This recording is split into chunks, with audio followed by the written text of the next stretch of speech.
ఏపీలో తిరుమల లడ్డు వ్యవహారం వెలుగులోకి వచ్చింది. వైసీపీ చేసిన దారుణం బట్టబయలైంది. అయితే కలియుగ దైవం వెంకటేశ్వరుడికి ముడుపు కడితే కోరికలు నెరవేరుతాయని తరతరాల నమ్మిన ఇష్ట దైవానికి నిలువు దోపిడీ ఇచ్చుకొని అమిత ఇష్టంగా లడ్డు ప్రసాదాన్ని స్వీకరిస్తుంటారు. కానీ ఆ దైవాన్ని సైతం నిలువు దోపిడీ చేసి ఇష్ట లడ్డు తయారీలో జంతువుల కొవ్వు కలిపిన నెయ్యిని వాడి ఘోర అపచారానికి పాల్పడ్డారు.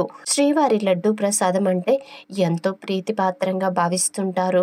హిందూ భక్తులకు అత్యంత ఇష్ట ప్రసాదం. అలాంటి పవిత్రమైన ప్రసాదంలో ఎద్దు, పంది తదితర జంతువుల కొవ్వు పదార్థాలతో కల్తీ అయిన నెయ్యిని గత వైసీపీ ప్రభుత్వ హయాంలో వినియోగించారని తేలడం శ్రీవారి భక్త కోటకి దిగ్భ్రాంతిని గురిచేస్తుంది. ఇదే సమయంలోని ఎంతో కాలంగా నాణ్యమైన నెయ్యి సరఫరా చేస్తున్న తమను టీటీడీ అధికారులు కావాలని పక్కన పెట్టారని కర్ణాటక మిల్క్ ఫెడరేషన్ ఆరోపించడం దీనికి బలం చేకూరుస్తుంది. అప్పట్లో టీటీడీ యంత్రాంగం మొండిగా ముందుకెళ్లడంతో భక్తులు, హిందూ ధర్మ ప్రచారకులు, ప్రతిపక్ష నేతలు సామాజిక మాధ్యమాల్లో, మీడియాలో ఆగ్రహాన్ని వ్యక్తం చేయడం మినహా మరేమీ చేయలేకపోయారు. గత వైసీపీ ప్రభుత్వ హయాంలో వినియోగించారని శ్రీవారి భక్త కోటకి దిగ్భ్రాంతి గురిచేసింది. ఇదేం ఘోరం గోవిందా అంటూ అశేష భక్త కోటి ఆవేదన వ్యక్తం చేస్తున్నారు. ప్రజాపాలన కోసం వైసీపీకి 10 ఏళ్లు అవకాశం ఇస్తే దోచుకోవడానికే ఈ అవకాశం అనుకున్నారో ఏమో గానీ దేవుడనే భయం కూడా లేదు. దానికి సాక్ష్యం తిరుమల శ్రీవారి లడ్డు తయారీకి జంతువుల కొవ్వుతో కల్తీ చేసిన నెయ్యిని వాడడం. ఈ అవినీతి కోసం ఎంత ఘోరానికి పాల్పడ్డారో స్పష్టంగా కళ్ల ముందే ఉంది. కర్ణాటకలోని నందిని బ్రాండ్ ఆవు పాలు, స్వచ్ఛమైన ఆవు పాలను నందిని బ్రాండ్ ప్రపంచవ్యాప్తంగా ఫేమస్. మిగతా డైరీలు ఎక్కువగా గేదె పాలపై దృష్టి పెడతాయి. కానీ కర్ణాటక మిల్క్ కో ఆపరేటివ్ ఫెడరేషన్కు చెందిన నందిని బ్రాండ్ మాత్రం ఆవు పాలకు ప్రసిద్ధి. ఈ సంస్థ దశాబ్దాలుగా ఆవు నెయ్యిని టీటీడీకి సరఫరా చేస్తుంది. అత్యంత క్వాలిటీతో కూడిన నెయ్యి కాబట్టి ధర కూడా కాస్త ఎక్కువే ఉంటుంది. శ్రీవారి లడ్డు రుచిలో ఈ నెయ్యికి ప్రత్యేకమైన భాగస్వామ్యం ఉంటుంది. వైసీపీ అధికారంలోకి వచ్చిన తర్వాత నెయ్యిని టెండర్ల ద్వారా స్వీకరించారని నిర్ణయించారు. ధరను అతి తక్కువగా నిర్ణయించారు. మంచి క్వాలిటీ ఆవు నెయ్యి కేజీ 1000 వరకు ఉంటుంది. కానీ కర్ణాటక మిల్క్ ఫెడరేషన్ టెండర్లలో పాల్గొనకూడనంతగా ధర తక్కువ నిర్ణయించారు.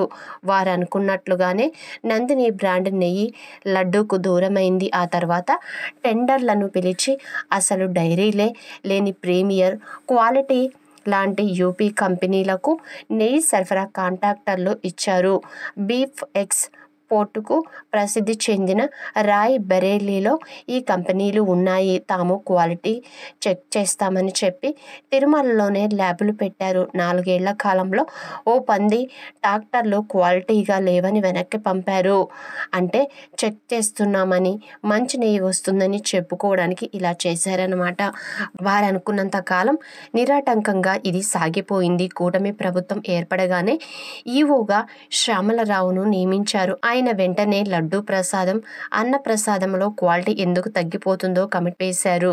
నెయ్యి సహా ఇతర పదార్థాలు టెస్టింగ్కు దేశంలో అత్యున్నత ల్యాబులకు శాంపిల్స్ పంపారు.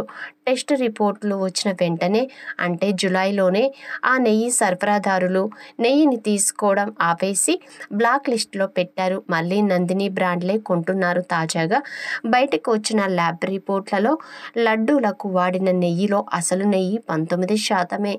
బీఫ్ కొవ్వు, ఫిష్ ఆయిల్ సహా ఇతర వ్యర్థాలన్నీ మిగతా మొత్తం ఉన్నాయి. అంటే ఇది అసలు నెయ్యే కాదు.